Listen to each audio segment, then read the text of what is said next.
First Lieutenant Darling LeRoy Peterson was a navigator with the 445th Bomb Group, 702nd Bomb Squadron. He was killed on April 7, 1945, during a mission to Düneberg in B-24, shot down by an ME-262. Letter from Lieutenant Peterson's fellow crew member, Sergeant George Schmidt, to Peterson's wife, Helen Peterson. Schmidt discussed the crash in detail and how Peterson was killed in the initial explosion.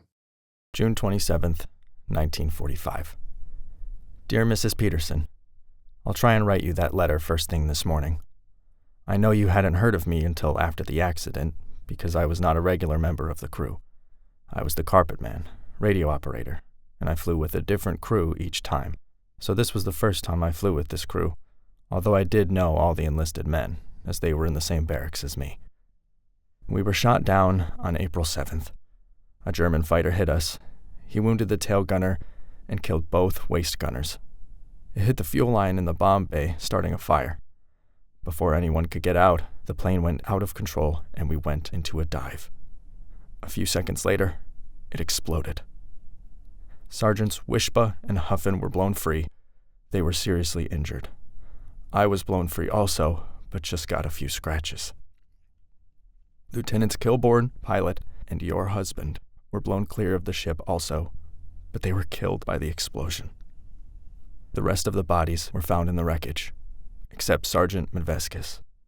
We were unable to find any trace of him, but before the ship went into a spin, I saw him at the bomb bay door, so we figured he must have been blown to bits. We were shot down near Bremen, Germany.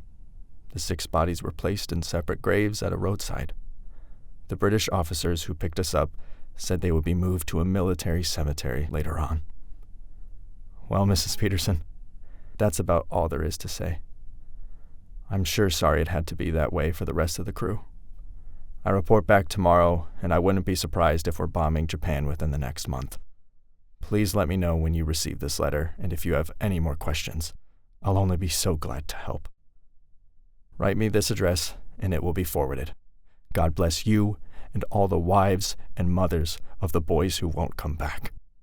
Sincerely, Staff Sergeant George Schmidt, Jr., Tatanka, Iowa.